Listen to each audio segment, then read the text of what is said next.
अस्सलाम वालेकुम जी। आप देख रहे हैं दलीब मुस्तफ़ा को मसीहा में और आजकल चूँकि कोर्स से ऑफ है इसलिए आप मुझे यूनिफॉर्म में नहीं देख रहे हैं। तो आज जो मैं कुछ अर्सा पहले जो मैं चीज़ें आप लोगों से शेयर कर रही थी उसमें था ऑफेंसेस अगेंस्ट वुमेन। ठीक है, ये पाकिस्तान पिनल कोड के हवाले से मैं आपको ऑफेंसेस बता रही थी जो ख़वातीन के ख़िलाफ़ थे। इसमें मैंने एक शॉर्ट सी वीडियो अपलोड की थी, prohibition of depriving women from inheriting property, यानी कि जो उनकी प्रॉपर्टी उनको इनहेरिटेड होती है बाप की तरफ से, भाई की तरफ से, कोई भी इस तरह से हस्बैंड की तरफ से, अगर आप उनको उस प्रॉपर्टी से महरूम करते हैं तो उसमें आपकी क्या सज़ाएँ या क्या पाकिस्तान पिनल कोड या हमारा लॉ क्या कहता है। आज ही मैं आपको बताऊंगी 498B सेक्शन है हमारा, prohibition of forced marriage.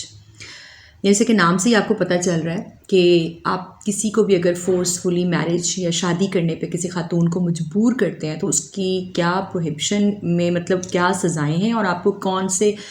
Consequences जो है वो फेस करने पड़ सकते हैं। तो मैं थोड़ा सा इस सेक्शन को आपके सामने पढ़ देती हूँ। हूएवर कोर्सेस और in any manner whatsoever compels a woman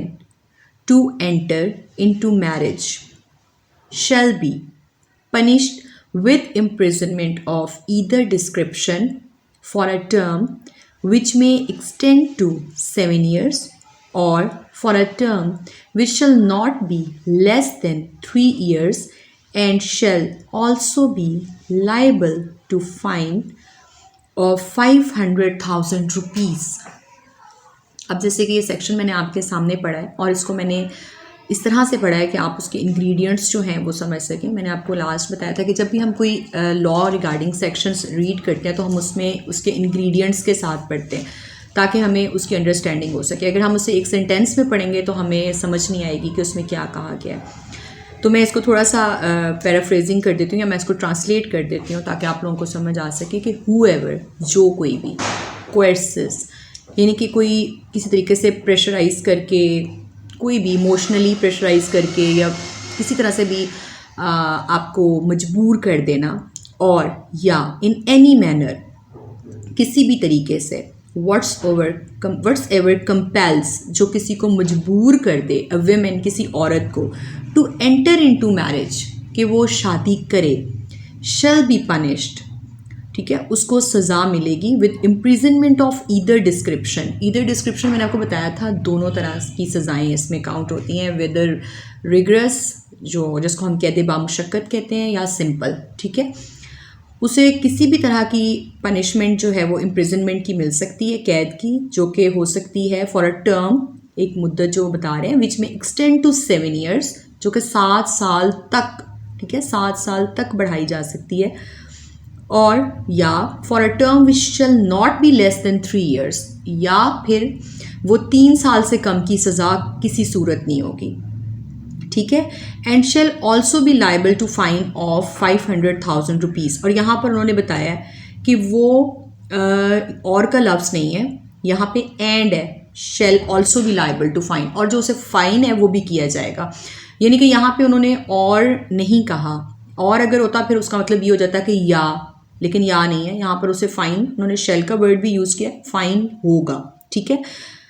अब वो नीचे कहता है जी, provided that in cases of a female child age defined in the child marriage restraint act 1929 और अ नॉन मुस्लिम वेमेन, ठीक है, the accused shall be punishment with imprisonment of either description. अब यहाँ पे वो चाइल्ड मैरिज रिस्ट्रेंट एक्ट है एक हमारा 1929 का, ठीक है। अगर उसके मुताबिक या नॉन मुस्लिम वेमेन को, कोई ऐसी खातून जो मुसलमान नहीं है, अगर वो ऐसी खातून कोई शादी में एंटर होती है किसी भी तरीके से, कोई कोर्सिव मैनर से या फोर्सफुल मैनर से, the accused shall be punishment, accused जो है, जो भी मुजरिम है, उसे सज़ा मिलेगी with imprisonment of either description. यहाँ पर भी उन्होंने ईदर डिस्क्रिप्शन का वर्ड यूज किया है, वेदर रिग्रेस और simple, for a term which में एक्सटेंड टू 10 years, जो कि 10 साल तक बढ़ाई जा सकती है, but shell not less than 5 years। अब यहाँ पर दो सिचुएशंस उन्होंने ये लिख दी हैं कि अगर तो एक कम उम्र बच्ची है, ठीक है, या फिर एक नॉन मुस्लिम खातून है, और अगर आप उसको कंपेल करते हो, उसको मजबूर करते हो, किसी तरीके से ब्लैकमेल करके, हरास करके आप शादी में उसको एंटर करते हो, शादी करती है, तो वहाँ पे पनिशमेंट डिफरेंट हो गई है। ठीक है, उसको जो है वो या तो फिर 10 साल तक उसकी सज़ा जाएगी या फिर shall not less than 5 years, 5 साल से कतन कम नहीं होगी, and shall also be liable to fine, और इसके अलावा जो है वो उसको फ़ाइन भी हो सकता है जो कि 1 मिलियन रुपए जो है वो उसको फ़ाइन हो सकता है। अब आपने देखा यहाँ पे उन्होंने डिफरेंस लॉ में ये रखा हुआ है, एक आप उन्होंने ये बता दी है चीज़ कि अगर आप किसी को भी फोर्सफुली मैरिज में एंटर करते हो, लेकिन अगर पाकिस्तान का एक सिनेरियो देखा जाए तो मेरे ख्याल में फिर ये सज़ा तो बहुत सारे लोगों के लिए तजवीज़ हो सकती है अगर हम इस चीज़ पे आवाज़ उठाएं या बात करें, क्योंकि यहाँ पर तो जो बहुत सारी शादियाँ होती हैं ख़वातीन के साथ होता ही यही है कि उनकी अपनी मर्ज़ी शामिल नहीं होती, या उन्हें आप बहुत फोर्सफुली किसी भी तरीके से अंडर प्रेशर जो है वो मजबूर करते हैं शादी करने के लिए, माँ बहन भाई बाप कोई भी इमोशनली ब्लैकमेल करके।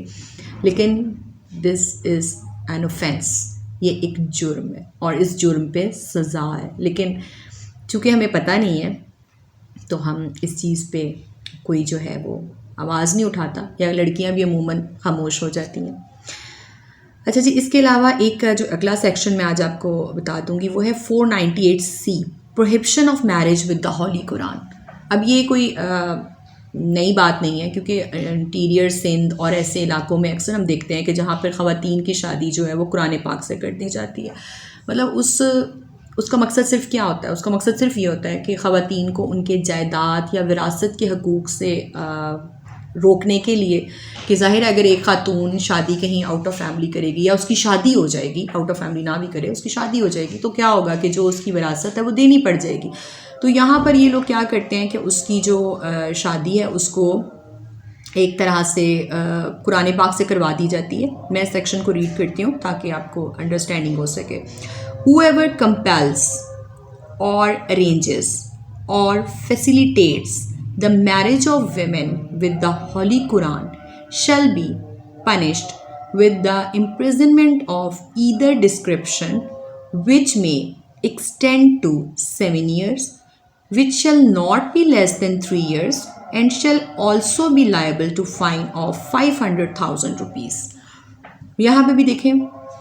उन्होंने बहुत, एक लॉ ने एक साफ अल्फाज में लिखा हुआ है कि कोई भी अगर किसी को मजबूर करता है, कंपेल करता है, फोर्सफुली मजबूर करता है, या उसको इमोशनली इस तरह से करता है कि वो मजबूर हो जाए औरत, और अरेंजेस और जो एहतमाम करता है सारा इस शादी का, और फैसिलिटेट्स और इसमें मावन या मदद करता है द मैरिज ऑफ वेमेन, किसी भी औरत की शादी, with the holy Quran, Quran पाक के साथ, शैल be punishment with imprisonment of either description. यहाँ पर भी इन्होंने ईदर डिस्क्रिप्शन की पनिशमेंट बताई है, वेदर रिग्रेस और वेदर सिंपल, ठीक है, जो कि विच में एक्सटेंड टू 7 years, जो 7 साल तक बढ़ सकती है, shall not be less than 3 years, 3 साल से कम नहीं होगी कतन, एंड और shall also be liable to fine of 500,000 rupees. यहाँ पर भी देखिए उन्होंने फ़ाइन में और नहीं यूज़ किया, शेल का वर्ड है, ठीक है, यानी कि उसको फ़ाइन होगा ही होगा, ठीक है। और इसकी जो उन्होंने थोड़ी सी एक्सप्लेनेशन दी है उसमें ये बताया है कि ओथ बाय अ विमेन, एक औरत से हल्फ लिया जाता है ऑन हॉली कुरान, कुरान पाक के ऊपर, टू रिमेन अनमैरिड, कि वो कभी शादी नहीं करेगी for the rest of her life, अपनी तमाम ज़िंदगी में, और not to claim her share of inheritance, ये असल बात आ गई ना, और अपना कभी भी इनहेरिटेंस का जो उसकी विरासत का है वो शेयर नहीं मांगेगी। Shall be deem to be marriage with the holy Quran, इसको वो कहते हैं कि जी कुरान पाक के साथ शादी कर लिया। ये एक क्या कहना चाहिए, ये एक बहुत ही एक उन्होंने अपनी ढाल बनाया हुआ है इस चीज़ को कि आपने कुरान पाक से शादी कर ली है तो जी अब आप शादी भी नहीं करेंगी और आप अपनी विरासत भी नहीं लेंगी। बेसिकली जो ये मैंने ऑफेंसेस आपको बताए थे ना, इसमें जो एक मकसद है वो यही है कि ख़वातीन को उनके जायज़ हकूक़ से दूर रखना, उनकी विरासत से, या अब ज़ाहिर है पसंद की शादी का भी हक़ अल्लाह ताला ने आपको, इस्लाम ने, दीन ने दिया है कि आप अपनी मर्ज़ी से शादी कर सकते हैं। लेकिन यहाँ पर ये ऑफेंसेस ऐसे हैं जो अगेंस्ट वेमेन है। तो देखते रहिए मसीहा और मेरी वीडियोस को लाइक और सब्सक्राइब कीजिएगा। Thank you so much.